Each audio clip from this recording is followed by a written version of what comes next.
Vamos lá, então, vamos começar então falando, Pedro, sobre temporada de balanços, né, do terceiro trimestre. Quem está se dando mal ou se dando bem nessa temporada de divulgação de balanços? Como é que você avalia esses resultados em comparação com as temporadas de balanços de outras economias? Bom, o que a gente tem visto lá fora, né? Os balanços, na média, 80% vieram melhores do que esperado. Isso ajudou muito o comportamento das bolsas dos Estados Unidos, na Europa, né? E aqui a gente teve muito resultado bom, muito resultado que superou a expectativa, mas essa média é bem mais baixa. É que está saindo o resto de balanço agora, nesses dias, mas é alguma coisa entre 50% e 60% acima do esperado. Isso tem muito a ver com a deterioração da nossa economia, né? Mas, pontualmente, você tem setores onde nem todas as empresas do mesmo setor tiveram um desempenho ruim. Eu vou começar falando de siderurgia, por exemplo. Siderurgia você teve CSN com um resultado fraco, os em Minas também, e você teve uma Gerdau com um excelente resultado. É lógico que você precisa separar as coisas, né? Os em Minas CSN é aço plano, que tem muito a ver com montadora, né? Com bens de capital, geladeira, fogão, pau. E a Gerdau é aço longo, tem muito a ver com infraestrutura, construção de prédios, né? O que a gente está vendo muito, né? Muita construção de prédio e tudo mais, né? Além de ela estar nos Estados Unidos, onde a economia tem se recuperado bastante. Então, quando você olha a situação de aço plano, onde pega a CSN e Minas, as montadoras elas estão passando ainda por dificuldades em obter insumos, né? Chips, chicote elétrico, uma série de componentes para produzir carro zero. Isso não é só no Brasil, é no mundo, né? Então, consequentemente, as montadoras elas estão produzindo muito menos, muito aquém do que deveria, né? Tanto que tem fila de espera para carro zero hoje em qualquer lugar que você for, né? Então, é usado isso porque o preço do carro usado está aumentando absurdamente, porque não tem carro zero, né? Então, quando você olha as vendas físicas de aço, né, da CSN foram fracas, a da Uzi Minas superou a da CSN, mas porque ela foi mais ágil em exportação, mas tem uma diferença, é o minério de ferro. No caso da CSN, ela é a segunda empresa de capital aberto, a segunda mineradora, né, de capital aberto de expressão aqui no Brasil, é a CSN Cimentos, mas quando eu falo CSN eu falo consolidado, né? Porque aí tem cimento, logística, energia, está tudo lá dentro, né? Então, consequentemente, a CSN teve queda nas vendas de aço e o minério foi muito impactado com a queda de preços que a gente tem vivenciado aí nos últimos tempos. Por que dessa queda de preço? Todo mundo sabe. A China produz 50% do aço do mundo e produz 50% dos carros do mundo. E não diferentemente de outros lugares, as montadoras lá também estão enfrentando problemas para produzir carros. Então, se você tem uma montadora semi-parada, você pode parar ou reduzir a produção de aço, né? O que está acontecendo lá. Aí você tem toda uma história de poluição, né? Vai ter a Olimpíada em fevereiro, então, enfim. A redução da demanda por minério de ferro, por essa consequência, derrubou os preços para baixo de $100 a tonelada. E isso bateu, logicamente, nos resultados da Vale, por exemplo. O resultado da Vale no terceiro trimestre foi muito aquém do que esperado. Da CSN também foi muito aquém do esperado. Os Minas produzem minério de ferro, mas para uso próprio, da mesma forma com o Gerdau. Então isso não influenciou em nada.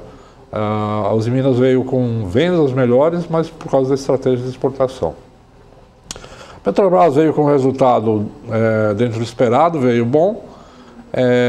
Basicamente, aí você teve com essa crise energética mundial, o petróleo ele ganhou peso, né, ganhou preço, e você tem a OPEP não disposta a aumentar a produção, que tem sido pedido, porque o preço está subindo e você tem uma pressão inflacionária no mundo todo. E, logicamente, a gente vê aí a questão do preço dos combustíveis, né? Então, quanto mais o petróleo subir, mais vai subir o combustível, mais vai subir a inflação no mundo todo. E os bancos centrais estão cada vez mais encurralados, né, em relação a aumentar a taxa de juros. Então, a Petrobras foi bem. As incorporadoras, é um setor que ele só toma prévia antes da divulgação oficial de resultado, né? Não trouxe grandes surpresas, né? A gente entende que esse setor, por conta de pressão nos preços de materiais de construção, né? E o aumento de juros, isso acabam sendo fatores inibidores, né? Para venda de habitação, né? Por exemplo, quem comprou um terreno e vai construir um prédio, ele faz um projeto, ele considera uma taxa de retorno, considerando material, mão de obra e tudo mais. Só que se o material de construção não para de subir, a inflação não para de subir, o juros vai ter que subir mais. Quer dizer, como é que fica isso? O preço vai ter que aumentar e a taxa aumentando inibe o consumidor buscando financiamento. Então, assim, as incorporadoras vieram dentro do que elas soltaram na prévia. Nenhum resultado fabuloso e dentro do esperado, né? Mas a gente entende que o setor ainda vai passar por momentos difíceis aí por conta disso. Não que as pessoas não estejam procurando habitação, mas o que está ganhando força hoje nesse setor não é o imóvel a ser construído. Quem está ganhando força é o imóvel que já está construído e está sendo vendido. É o secundário, né? Você tem o primário que você compra na planta, enfim, e o secundário que é o imóvel que o cidadão quer vender, quer comprar outro, tal. Esse continua crescido, né? Até porque tem muito investidor que quer um porto seguro, entende que imóvel é mais seguro do que está correndo risco no mercado, enfim, tradições, né? Setor de carnes, a gente teve a JBS com um resultado maravilhoso, muito forte. Marfrig veio muito bem. Minerva, ela veio bem, ela compensou a questão da China bloquear carne bovina no Brasil. Ela compensou com a empresa dela, Atena, né, que está dos países vizinhos aqui do Brasil. Ela exportou bastante para a China por esses países, então o resultado dela acabou vindo bom. Diferentemente da BRF. A BRF, ela sofre, ela não é bovino, né, mas carne de frango, suíno, embutidos, pratos semi-prontos, essas coisas.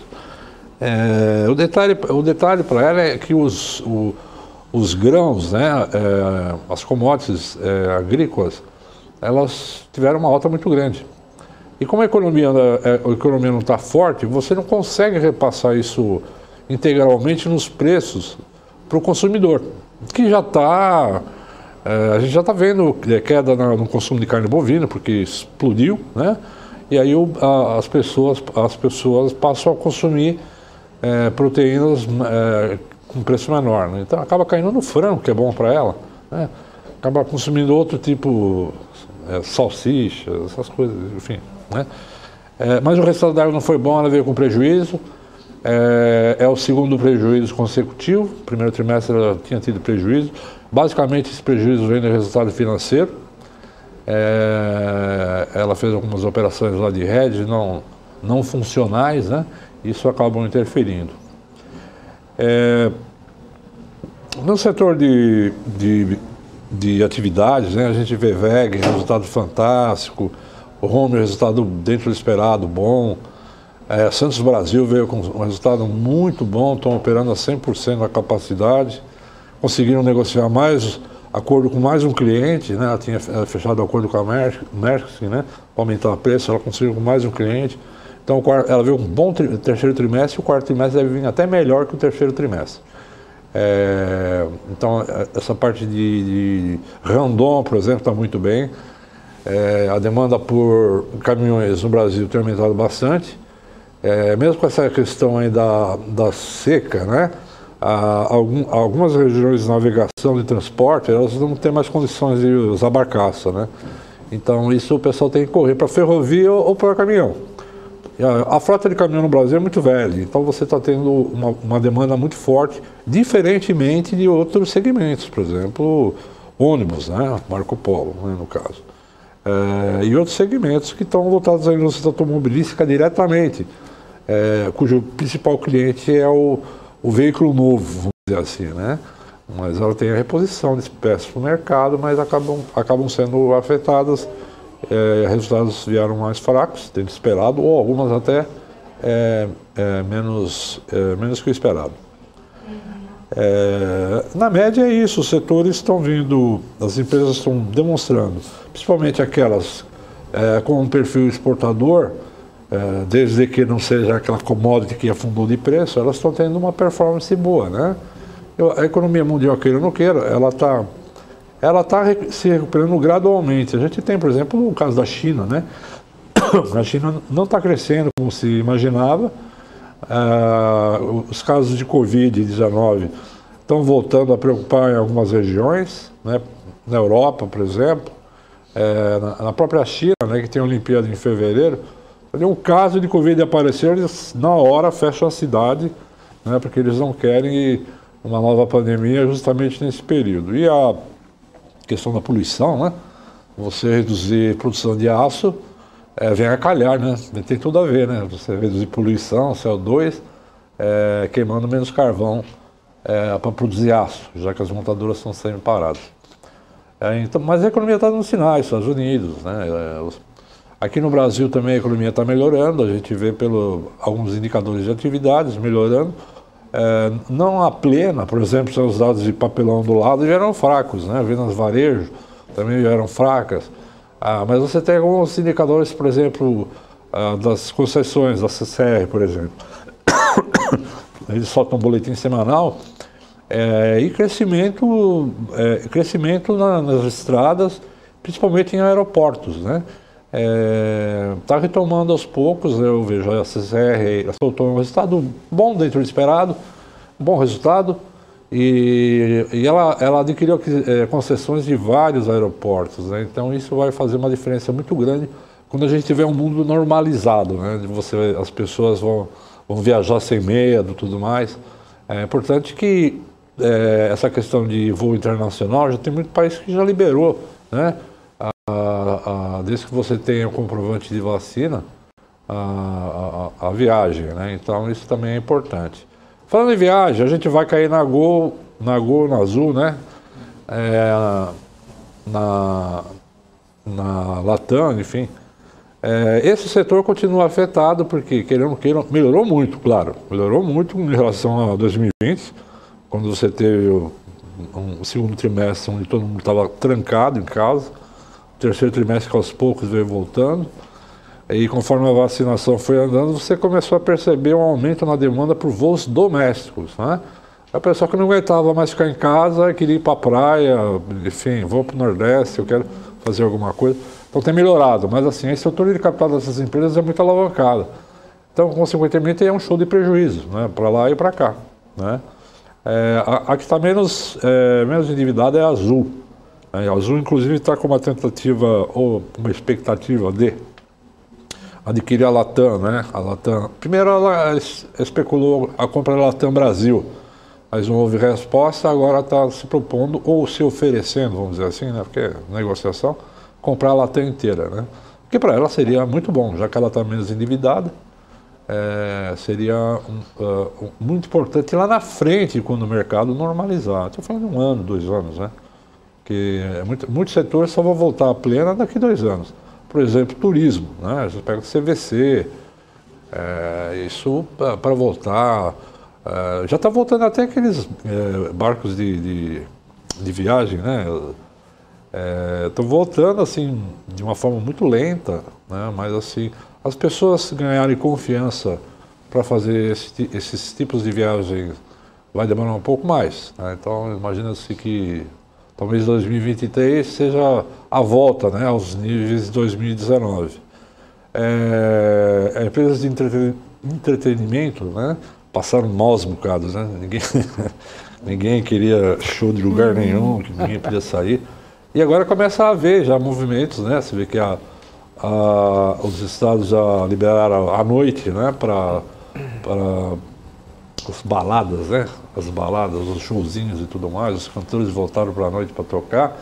E vai ter Rock in Rio, vai ter um monte de evento que começa a aparecer. E aos poucos vai normalizando, né? O pior já passou para essas empresas. Mas precisa tomar cuidado, porque o resultado que é bom não vai ter, né? Por enquanto, a gente não tem expectativa de números importantes, mas estão saindo, estão melhorando, né? Vai melhorar o faturamento, vai melhorar a geração de caixa, consequentemente o prejuízo vai diminuindo até um bom momento do ano que vem começar a reverter para lucro, né? Vai depender muito da estrutura de capital delas, quanto elas se endividaram nesse período de vacas magras, né? Que foi pesado para muita gente.